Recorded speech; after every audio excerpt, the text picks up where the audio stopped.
देखो फ्रेंड्स, अभी ये फिर से एक सवाल है रिमूव का। और सवाल क्या कह रहा है उसको ध्यान से समझते हैं। देखो, सवाल सिंपल सा है। ठीक है। सवाल है कैपेसिटर का, कि एक कैपेसिटर है, उसके कैपेसिटेंस दिए हैं। ये बिल्कुल, आप जब भी करंट इलेक्ट्रिसिटी पढ़ते हो ना, तो कैपेसिटर आपका एकदम इजी हो जाता है, या तो कैपेसिटर पढ़ते हो तो करंट इलेक्ट्रिसिटी इजी हो जाता है। कैसे? आपको चार्ज, करंट डिस्ट्रीब्यूशन, ये दो चीज आनी चाहिए, वोल्टेज डिस्ट्रीब्यूशन आना चाहिए। ठीक है। अब यहाँ पे अपन कैसे देखेंगे, तीन अपने पास कैपेसिटर्स है और आइडेंटिकल है। ठीक है, उसका नाम दे दिया, पी क्यू आर है या पी क्यू एस, जो भी दिया है वो समझना है। उसका हर एक का कैपेसिटेंस जो है वो कितना है, सी। और उसके अक्रॉस जो एक बैटरी लगाई है वो है वी है। ठीक है।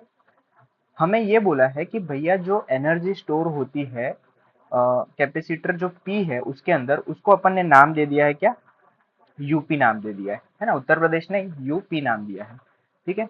और टोटल जो एनर्जी है उसको अपन ने यूटी नाम दे दिया है। तो हमें यूपी और यूटी के बीच में क्या करना है, रेशियो निकालना है। अब आप समझो कि हमारे पास जब भी हमें कैपेसिटर दिया जाता है और उससे हमें एनर्जी निकालनी होती है, तो हमारे पास कितने फॉर्मूला है ये आपको पता होना चाहिए। दो फॉर्मूला है। ठीक है। कौन से दो फॉर्मूले, ध्यान से समझना। कि एनर्जी जो होती है, हम, ये 8वां क्वेश्चन ही है ना, 9वां क्वेश्चन है। ठीक है। जब भी एनर्जी को हम डिनोट करते हैं या शो करते हैं तो कैसे लिखेंगे। देखो, एनर्जी को अपन लिखते हैं दो फॉर्म में। या तो एनर्जी होती है हाफ सी वी स्क्वायर, या तो एनर्जी होती है क्यू स्क्वायर बाय 2c। अब हमें ये पता होना चाहिए कि कौन से फॉर्मूले का यूज कब करना है। देखो, जब भी पेपर सॉल्व करो ये मत समझो कि अच्छा इस क्वेश्चन का आंसर इस फॉर्मूले से आएगा, इस क्वेश्चन का आंसर इस फॉर्मूले से आएगा। वैसे कभी पेपर सॉल्व होता नहीं है। पेपर सॉल्व करने के लिए आपको पता होना चाहिए कि ये जो सवाल पूछा गया उसके अंदर कंसेप्ट कौन सा है। ये एक बार आप समझे, तब आप आगे जाके किसी क्वेश्चन में क्या कर पाओगे, फॉर्मूले को अप्लाई कर पाओगे। ठीक है, चाहे फॉर्मूला हो, कंसेप्ट हो, जो भी चीज हो।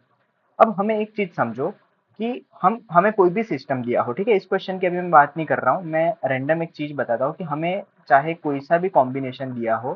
ठीक है, ऐसा कोई कॉम्बिनेशन दिया है, कुछ भी कॉम्बिनेशन दिया हो, आपको एक चीज समझनी है कि कैपेसिटेंस किसी भी चीज का सी हो सकता है, 2c हो सकता है, या अलग अलग वोल्ट में भी दिया हो सकता है। किसी का 8 volt, sorry, not voltage, capacitance जो है वो चाहे कितने भी उसमें कैपेसिटेंस उसका दिया हो सकता है, 2 दिया है, 8 दिया है, 10 दिया है, उससे फर्क नहीं पड़ता। ठीक है। हमें ये समझना है कि क्या, कौन सा जो हमारा कॉम्बिनेशन है वो कितने वोल्टेज के आसपास है, और कौन सा जो वोल्टेज है वो जब एक कोई पर्टिकुलर चार्ज स्टोर करता है कि कोई भी कैपेसिटर, तो वो क्या सीरीज में है या पैरेलल में है। ठीक है। तो हम हमारे क्वेश्चन में पहले एक बार देख लेते हैं कि अपन को जो क्वेश्चन दिया गया है उसमें क्या पॉसिबिलिटीज है, और उसके हिसाब से हम सॉल्व करते हैं। देखो, हमें ये पूछा है, ये वोल्टेज दिया है, यहाँ पे मैं आपको दिखा देता हूँ कि ये वोल्टेज वी है। अब वी किसके अक्रॉस है ये आपको पता होना चाहिए। देखो, वी जो है वो इस दो पॉइंट के अक्रॉस है, यानी ये जो दोनों एंड्स है उसके अक्रॉस भी वी वोल्टेज अपन बोल सकते हैं। ठीक है, मैंने चारों तरफ वी दिखाया है, इसका मतलब ये नहीं है कि चारों तरफ वी है। ठीक है, मैं ये दिखाना चाहता हूँ कि इन दोनों पॉइंट्स के बीच का जो डिफरेंस है वो वी होगा, और इन दोनों पॉइंट के जो बीच का डिफरेंस है वो क्या होगा, वी होगा। अब आप एक चीज समझो कि हमें अगर पी और क्यू, ये जो दोनों है, उनके कंबाइन, देखो मैं आपको बता रहा हूँ कि एनर्जी स्टोर्ड इन टोटल जो पी और क्यू का जो कंबाइन कैपेसिटर बनता है एक, उसके अंदर और पूरे सिस्टम के अंदर जो होता उसका रेशियो पूछा होता, तो सेम वोल्टेज है। अगर सेम वोल्टेज है तो हम किसका यूज करते, वोल्टेज वाले फॉर्मूला का यूज करते, यानी कि हाफ सी वी स्क्वायर। ठीक है। अगर मान लो कि उसने एस का और पूरे सिस्टम का बोला होता, तो देखो पूरे सिस्टम के अक्रॉस कितना वोल्टेज है, वी, और सेम एस के अक्रॉस भी कितना वोल्टेज है, वी। तो अगर एस के अक्रॉस और पूरे सिस्टम के अक्रॉस बोला होता, आप ध्यान से समझ पा रहे हो ना, ये एस जो है उसके अक्रॉस भी वो कहाँ पे कनेक्टेड है, वो भी वी के अक्रॉस कनेक्टेड है। ठीक है। तो उसके अक्रॉस भी वी है और पूरे सिस्टम के अक्रॉस भी कितना है, वी है। तो एस और पूरे सिस्टम के अक्रॉस होता, तब भी हम कौन सा वोल्टेज वाला फॉर्मूला यूज करते, क्यों, क्योंकि आप जिन दो चीजों का रेशियो ले रहे हो, वहां पे कैपेसिटर हो सकता है कि सिस्टम वाइज या कैपेसिटर वाइज बदलता जाए, उनका वोल्टेज सेम है। अगर वोल्टेज सेम है तो वोल्टेज वाला फॉर्मूला यूज करते, अगर चार्ज सेम है तो चार्ज वाला फॉर्मूला यूज करते। इतना समझ में आ रहा है। ठीक है। इसका मतलब ये हुआ कि या तो पी क्यू का कंबाइन डिवाइडेड बाय सिस्टम का होता तो हम वोल्टेज वाला फॉर्मूला यूज करते, या तो एस का और पूरे सिस्टम का रेशियो लेना होता तो हम वोल्टेज वाला फॉर्मूला यूज करते, या तो P और Q का कंबाइन और S ये दोनों भी देखो सेम वोल्टेज के अक्रॉस जुड़े हुए हैं, तो इन दोनों का रेशियो होता है, तो भी हम वोल्टेज वाला फॉर्मूला यूज करते हैं। लेकिन यहाँ पे उसने पूछा है कि P का और पूरे सिस्टम का। अब यहाँ पे क्या लफड़ा है, ध्यान से समझना। मान लो कि कैपेसिटर के केस में अपन चार्ज लेते हैं, और अगर ये करंट इलेक्ट्रिसिटी होती और कैपेसिटर की जगह रेजिस्टेंस होता, तो हम क्या लेते, चार्ज नहीं लेते, तो हम लेते करंट लेते। हम यहाँ पे चार्ज ले रहे हैं। मान लो कि टोटल जो V वोल्टेज की बैटरी है आपकी, वहां से Q चार्ज बाहर आ रहा है। कितना, Q। ठीक है, यहाँ पे Q तो कुछ है नहीं ना, नहीं Q है, स्मॉल Q ले लेते हैं, ठीक है, चलो कोई बात नहीं। स्मॉल Q चार्ज जो है वो बाहर आ रहा है। अब ये जो चार्ज है वो यहाँ आते ही क्या हुआ, दो पार्ट में डिवाइड हो गया। यानी कि कुछ चार्ज ऊपर गया होगा और कुछ चार्ज कहाँ पे गया होगा, नीचे गया होगा। अब देखो आधा आधा मत बांट लेना, क्यों, क्योंकि ऊपर जो कैपेसिटेंस है वो दोनों में सी सी है, और नीचे कितना है, सिर्फ एक ही सी है। ठीक है, तो आप सी मत बन जाना, आपको क्या करना है कि दोनों में चार्ज डिवाइड करना है। अब दोनों में चार्ज डिवाइड करने के लिए क्या करना है, ध्यान से समझो। हमें ये पता होना चाहिए कि ऊपर टोटल कैपेसिटेंस कितना है और नीचे। याद है आपको, हम करंट में भी ऐसे डिवाइड करते थे कि ऊपर मान लो कि R/2 है और नीचे रेजिस्टेंस R है, तो हम करंट कैसे डिवाइड करते थे कि जितना कम रेजिस्टेंस होगा उतना ज्यादा करंट जाएगा, ये हमें पता है। ठीक है, अब मैं आपको चार्ज और करंट डिवाइड करने के लिए एक छोटा सा बेसिक जो चीज है वो समझा रहा हूँ, कोई ट्रिक विक नहीं है। ठीक है, बेसिक चीज है, बेसिक मैथ्स है जो अपन बचपन से सीखते हुए आ रहे हैं। अब ध्यान से समझो कि कुछ जो चार्ज है Q1 जो है, मान लो कि कुछ Q1 चार्ज जो है वो ऊपर गया होगा, और जो कुछ Q2 जो चार्ज है वो नीचे गया होगा। तो हम यहाँ पे देखो चार्ज डिवाइड हो रहा है। ठीक है, ये समझ में आ रहा है। अब मैं देखो यहाँ से क्या होता है कि यहाँ से यहाँ पे वोल्टेज कुछ डिफरेंस हो जाता है, और पूरे सिस्टम का वोल्टेज डिफरेंट रहता है। तो हम वोल्टेज से यहाँ पे इसको क्या कर नहीं सकते, सीधा हाफ सी वी स्क्वायर नहीं लगा सकते।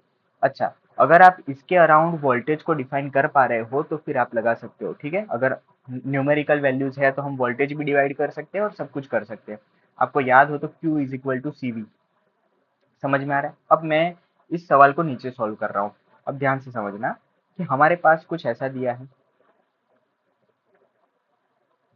ध्यान से समझना।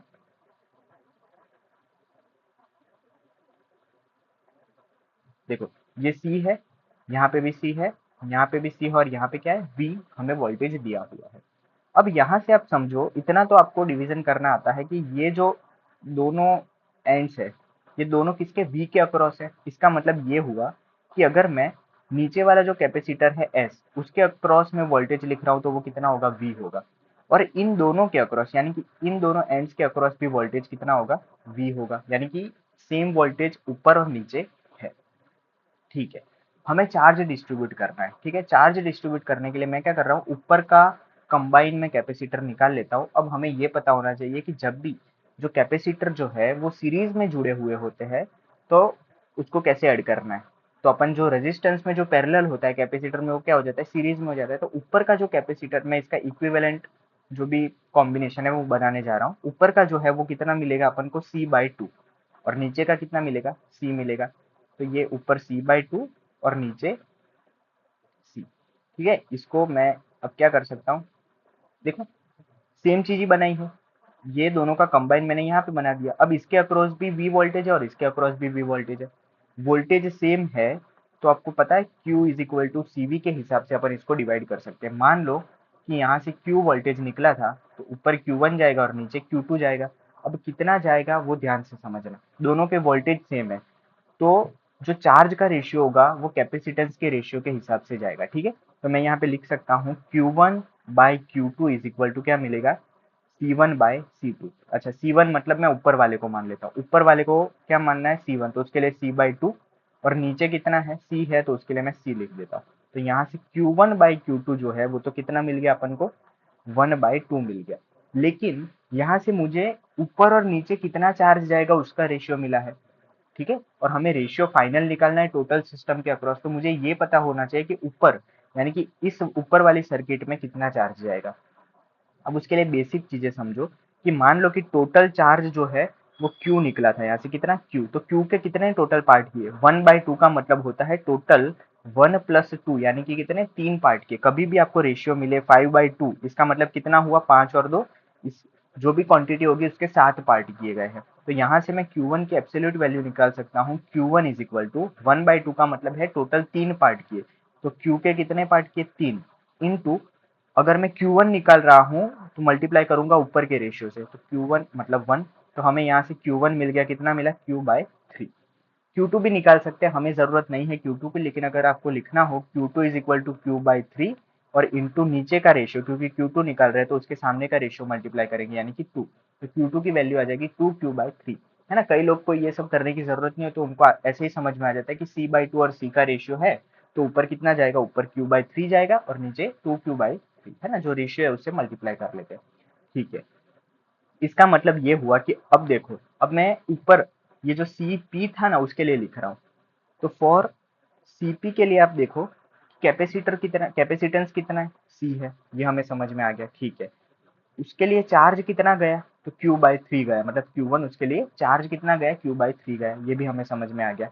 और दूसरा उसके अक्रॉस वोल्टेज, तो हमें वोल्टेज लिखने की जरूरत नहीं है क्योंकि हम ये वाला फॉर्मूला लिख रहे हैं, तो उसमें सिर्फ क्या है, Q और C की वैल्यू है, तो उसके लिए हमें चार्ज मिल गया और कैपेसिटेंस मिल गया। अच्छा, मुझे ये बताओ कि मुझे टोटल सिस्टम के लिए लिखना है, तो सिस्टम के लिए उसका इक्विवेलेंट जो था वो CT मान लेते हैं अपन, है ना, क्योंकि उसको T से डिनोट किया है। तो सिस्टम के लिए टोटल या इक्विवेलेंट कैपेसिटेंस कितना होगा, तो देखो सिस्टम के लिए जब मैं निकालने जा रहा हूँ तो ऊपर का,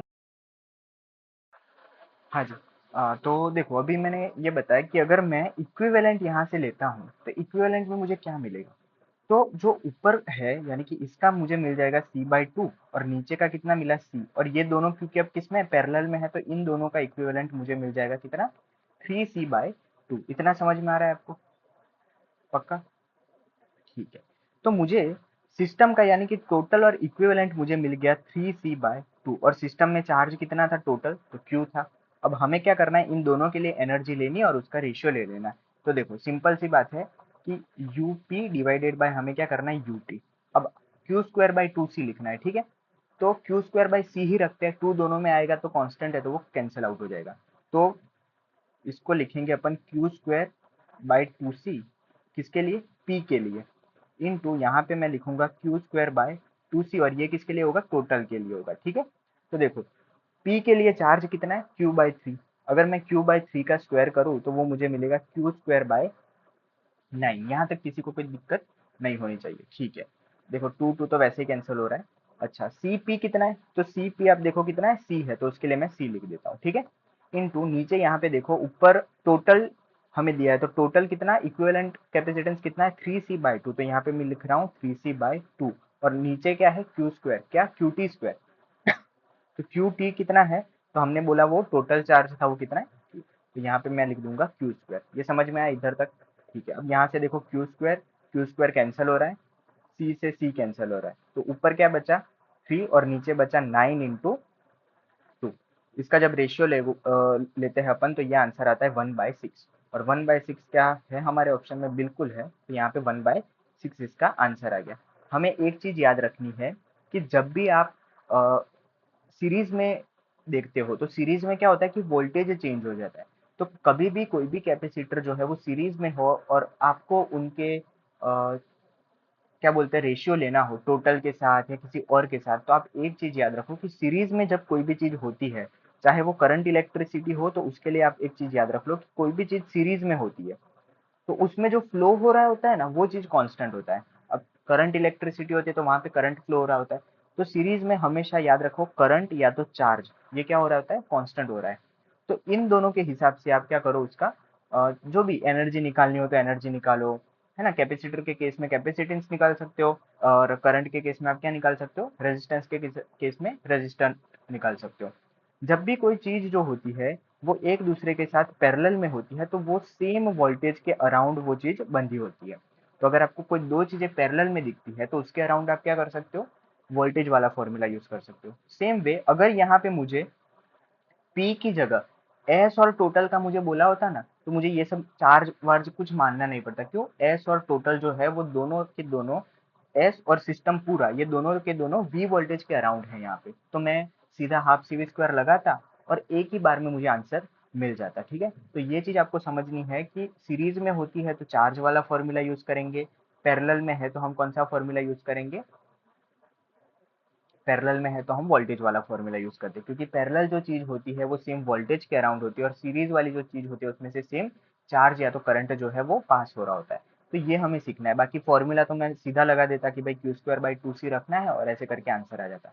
दूसरा बहुत ही छोटी कैलकुलेशन है, यहाँ पे हमें बहुत कुछ लिखना पड़ा है। आप इतना सब ना लिख के भी कर सकते हो, समझने के लिए ये क्वेश्चन बहुत बड़ा हो जाता है, लेकिन 1 मिनट के अंदर इसका भी आंसर आ जाता है। ठीक है। कैलकुलेटिव जो था इसके पहले वाला क्वेश्चन था मॉडर्न फिजिक्स का था, क्योंकि उसमें छोटी छोटी वैल्यूज जो होती है उसका कैलकुलेशन करना था। तो इसके बाद अगला क्वेश्चन देखते हैं, तब तक के लिए पढ़ते रहिए। All the best.